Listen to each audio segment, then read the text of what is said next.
So next, I'd like to welcome up Jackie. Jackie works for the Missouri Organic Association, currently on a biochar project, but she also grows and tends a patch of ramps in her forest.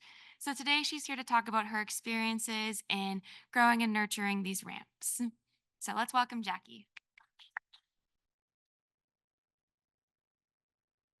It's really exciting because I feel like this is a unique situation to get to be someone who enjoys these kind of trainings and presentations. Missouri Organic Association does workshops and field days, but I do have not identified as a farmer.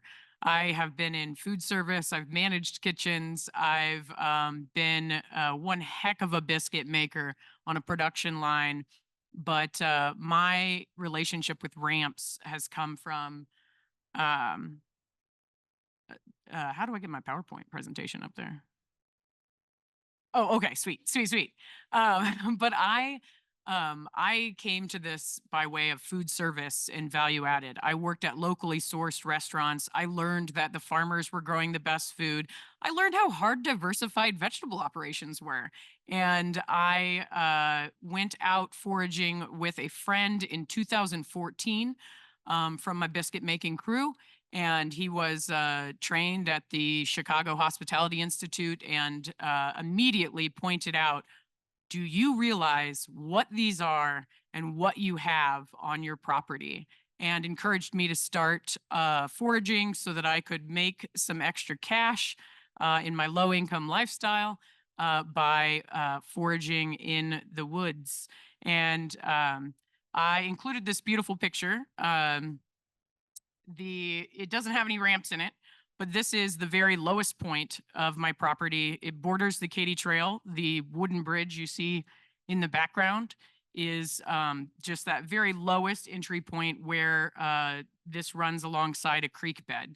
But it's going to be helpful in the future. I've also got this plant from doing this for the past 10 years.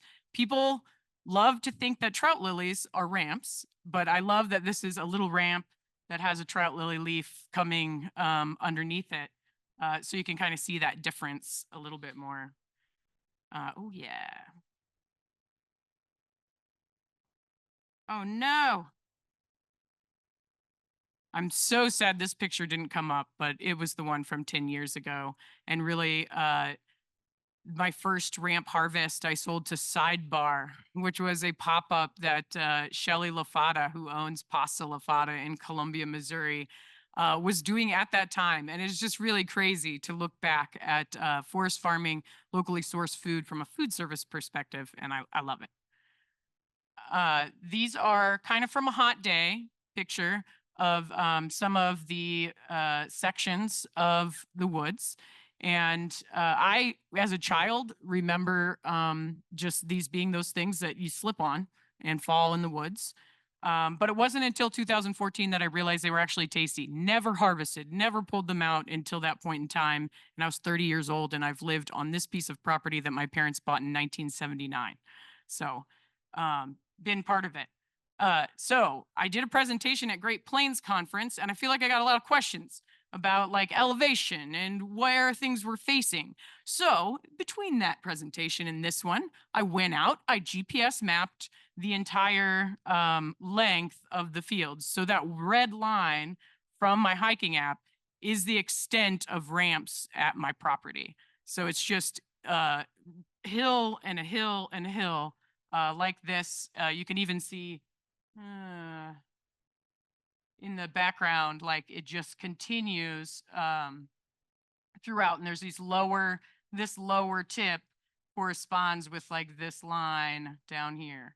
Um, and the Katy Trail is down here. And this is just like a little creek bed that comes up. And we just really have a nice little, it's neat that it's inside and around. It's like hidden away from the harsh, everything down here is, pretty bare ground, kind of sad sometimes for soil health's sake to be going through that area. Um, it's good you don't have any clocks in here, but I'll put this down. So again, it's really slanted. A lot of that property is slopes. And we have, in terms of wanting more information, as someone who wants to go from being a forager, done a little cultivation, oftentimes, all these little clumps and stuff, like planting those seeds or replanting the bottoms, like how do I best wild simulate what's going on? These are some early pictures and reference sizes. You just pick up trash you find in the woods and kind of early stages of the plant. Back again to the beauty of seeing a bunch of them all out there and more that are beyond on the hillside. And then also back to really that timing. I feel like from the previous presentation, you could see that there were big, gorgeous bulbs on that first shot that he had in his title screen of ramps. And I find that there's a certain point in time for selling to restaurants and making those sales that folks want those beautiful green leaves for that green pesto or sauce. Um, but I have noticed that my leaves get kind of wimpy and undesirable before bulbs get really big. But back to training the trainer, I've done this for like 10 years. And someone that helped me harvest this year said, Jackie, did you know that it takes 7 years for the plant to reach its full potential? And I hadn't thought of its age being related to its size. I was thinking of it as more like planting a seed. You give it the best conditions and it's going to grow to this size in its year kind of situation. And from not being a farmer and not being a researcher, it was an interesting thing to point out. And we maybe harvest a few more of what we like to call honkers this year. More of those pretty pictures of what's out there early on in the season. Um, Again, as a someone who wants to do more forest farming, uh, I have been guided to uh, my work with organics, the Missouri Organic Association and Climate Smart, because of wanting to eat well, put things in my body that are going to do good things for it, uh, and also I like seeing things done with the ecosystem in mind and stewardship.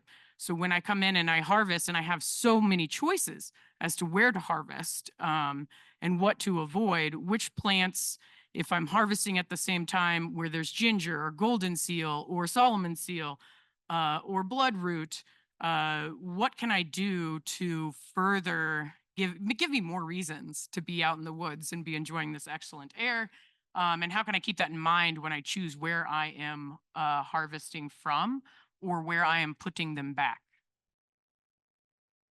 Back to those pretty pictures. I think that in this left one, I was trying to capture some of the yellowing that happens in some areas. And back to, it's a large area, so I can see some grow better on the more north from those.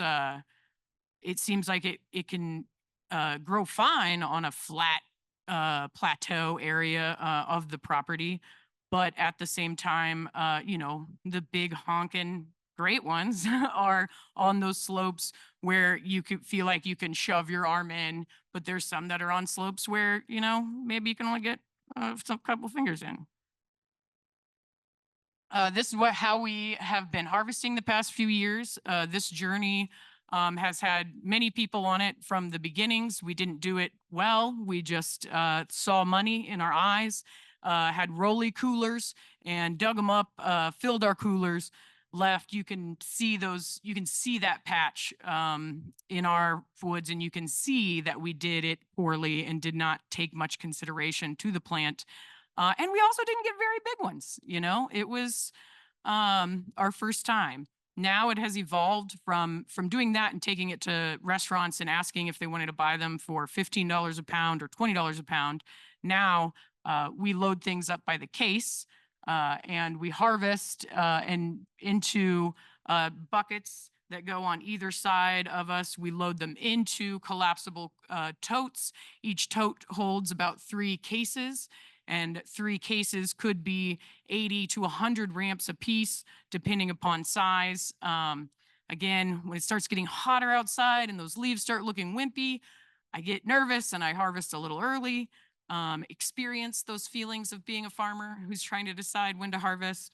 Um, but this is a partnership that I have now with Three Creeks Farm and Forest.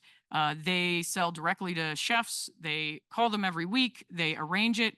It was a major game changer to get back some of my time and not having to wash them, having things done with FSMA in mind and a pack house with, you can kind of see in the back, there's these great big tubs. They go in the tubs after they get the main dirt washed off them. I, again, am not a researcher or farmer, but I love to call those skins on the outside, they're slime boots. And the slime boots get pulled off or brushed down. And then we cut off every bottom rootlet. And in this was the first year we actually like established this relationship. I got half and they got half. And so we are both respectively putting the rootlets back in the ground so that we can keep the population going. And it makes me feel like I am making up for maybe my bad choices at the beginning by being very determined to put them back in.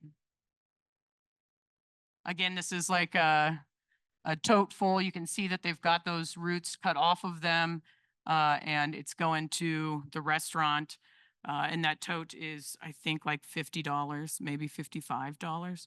I don't know if this is one full tote or more. It looks a little heavy. And this is where, oh, sorry. These are pictures again I took this season because of that past presentation. Um, I am very much I want to be a good steward of this forest that's grown me, and I want to be doing as little as possible. I have never heard of this jab thing that Badger talked about. I'm excited, the jab planter, because it does take a long time to do this, and I try to put them back in where I find them. And so if I dug that little rootlet out at a certain depth, like I try to put them back in at that depth and just use my shovel to like make a little let me back down and you're there. But it is intensive to do it. But I was dedicated. I got all of mine in, all of mine in. There was only maybe 2 patches that I've marked that I used a little bit of a lazier method, and hopefully some come out of it. But it was about experimenting. I also was excited to cut rootlets apart and see if I could do them in planters, but something got to them and ate them all and knocked them all over. So that one was a fail. And I need those little flags. I improvised with high vis string and sticks because that was in my car. And this is the section I'm most proud of. We did this in 2020 or 2021. And you can again see this is kind of that bottom lowest point of our property. If you go this way off the screen, you get towards the Katy Trail. But this particular place is like an old logging road that goes along the side of the incline. And so I decided, oh, we can harvest more effectively from the Katy Trail because a lot of, I feel like the hard work of ramps and is the tax on your body of being on these slopes and spending 4 hours in the morning harvesting with a crew. But then you have to get it back out. And maybe if I had some prescribed burn action or something, it wouldn't be as much of a pawpaw branch in the face constantly, but I carry out every tote myself because I don't want one, I don't want the people who help me to get lost and slide down the hill, but also because I think it's the hardest part of packing them out. I don't have an ATV, I don't have animals that haul, so that's what happens. But this is a replanted rootlet patch along that old harvest road, and I feel like it went well. And for the life of me, though, I could not tell you exactly how I put them back in. So that's why I took pictures this year. I really am trying to be better at documenting. Um, I've lived a life of many gigs and low income. So I just was always kind of flowing through the season. April and May are busy. I also really feel like in my early days of getting into this, uh, presentations I saw were saying to harvest in May. And that's back again. Is that for the bulbs? Is it for the leaves? Are you, it just seemed like I was turned off of those sources of education or information right away, of feeling like, well, that's not right. So I don't know if I should listen to you. Again, May 5th, 2019, you can kind of see how yellowed these guys are and how they're just going, but you can get good, nice big bulbs out from under them at that point too. I just tend to think of selling them as a whole plant and not just the bulb. But also, as wanting more information about the value added products that people have established in other places and have had success, and what are they making off of each one? What's the cost? What's this margin per product? Like, that's the information I want to know now, because I feel like I've gotten this restaurant supply thing down, and a technique and a system, and now I want to move forward to value added products that I make myself, because I love cooking and making things for people. And I think ramps are good for you. I Emily Wright over at Three Creeks Farm and Forest wanted to write a grant for some harvest baskets for us, and sent me out into the woods in June or July and said, I don't know if there's going to be any pictures. Can you try to see if you can get something? And went out and saw all the tiny little white flowers and just cried. It was so beautiful. And then, like, mosquitoes started flying in my eyes, and the sweat was pouring down and stinging them. And I was like, oh, yeah, I never go in the woods after May. So I love the forest. I love winter. I love spring. Those ticks and poison ivy, it's always kept me out. But there's treasure in there if you go past the poison ivy. And then these are different stages of the flowers turning into seeds. And from the increased attention on forest farming, from being part of those conference and education networks, I feel like that's my step into becoming a farmer. So I collected seed last year, and I scattered a lot of seed. And I also saved a little, but I am excited to do more of it moving forward, because there is a lot of seed, and there's a lot of spaces that I would like to fill back in. Uh, Again, of those bad choices of the past. More pretty flowers. And back again to the, getting a little more stripy, a little more yellow, and is generally where I'm either nervous if I haven't done anything, or I'm like, I better get my last batch of soup or make a last batch of pesto. Um, and just more pretty pictures. It's a 16-ounce water bottle. And this was I consider this my turkey flock the rest of the year. But it was a nice little moment. This turkey picture is kind of that first area where we were. And it's just not as much of as a thick patch. And you can kind of see that.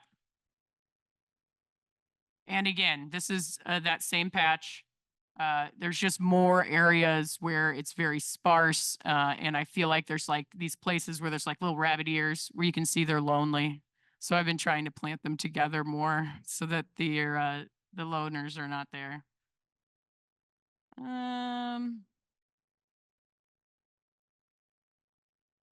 okay. And then this is the last one because again, you learn things from the last presentation, and they told me to put my contact info on the last screen. And I knew that I feel like the other plants that are around from really taking the kind of presentations and forest farming track that was at Great Plains and thinking more about what I was doing, I'm really noticing the difference of where the ramps are.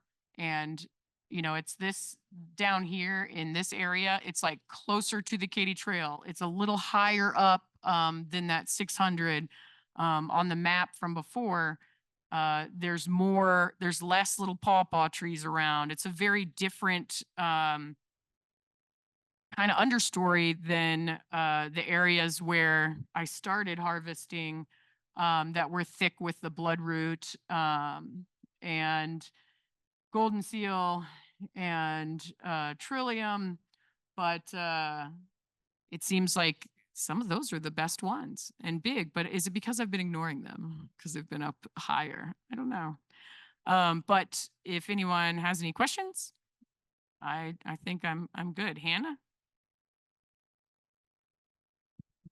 First, I just love the Ramp Rancher moniker. That's great. And it's so cool to see how things have evolved for you. I think I was out there with you in those earlier times when I was still learning too, and I'll just apologize if I misled you at all. But um, Oh no, it was more.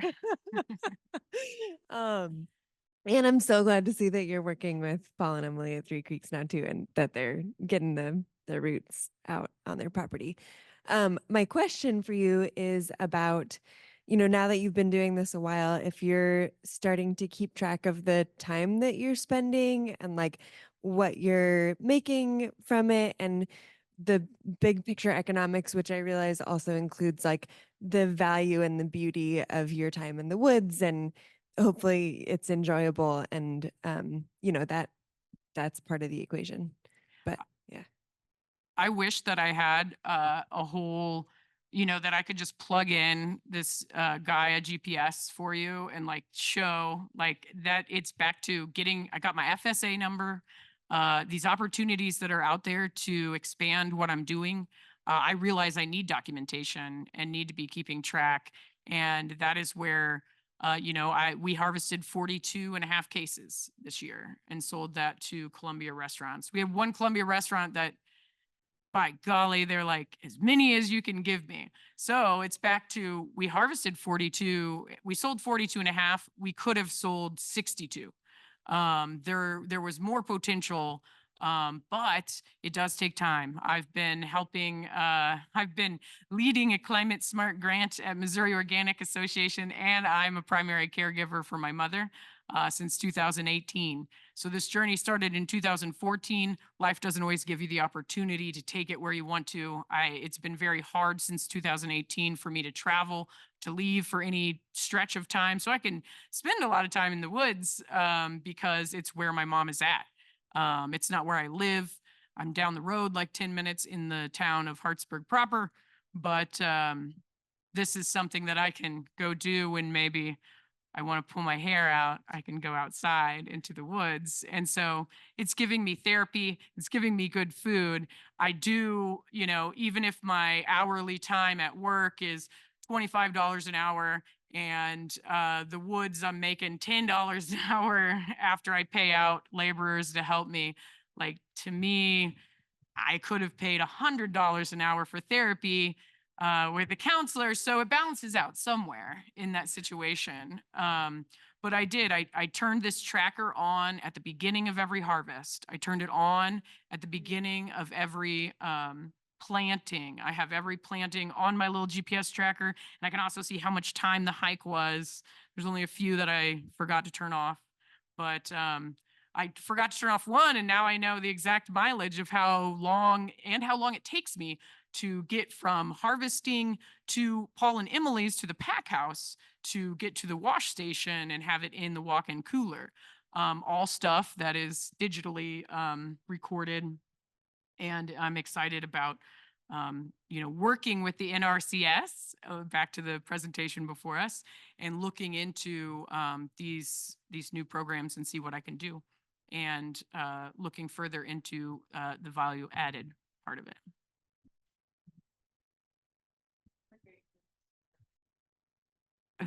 I don't know. Someone made a great schedule because I felt that way. I was like, Badgers got me thinking about all kinds of stuff. Any other questions? Oh, yeah. So the previous, okay, this one, right? What's the name of it? Ginter, he was a very sweet dog. How do you spell it? The name of the dog. I'm No, just no, no. teasing. I'm talking about the plant, the plant. These are those ramps, the clumps of the wild ramp. Okay. Yeah. Okay. So what's the nutritional value of it? They are. I just listened to something. Foods that give you long life, and the lady was like, onions. We can't really find anything that's good about onions. I don't know what the nutritional content of ramps or onions or garlic, but I don't know. I feel like onions deserve something alongside the garlic plant. I don't know. I have no facts or references for its actual nutrition, but I feel like if you go to the Library of Congress, you can see a lot of fun records from the past of long held traditions in Appalachia where it's considered that spring tonic, that thing you eat at the beginning because it's one of the first green leafy things to come up and clear you out after those winter doldrums.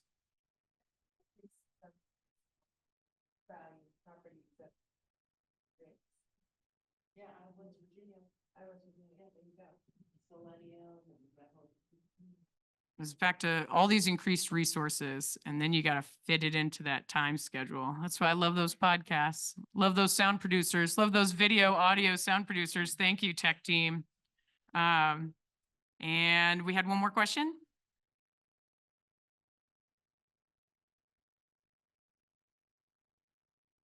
Yeah, just a quick one. I was wondering whether you employ any form of mechanization in your ramp enterprise.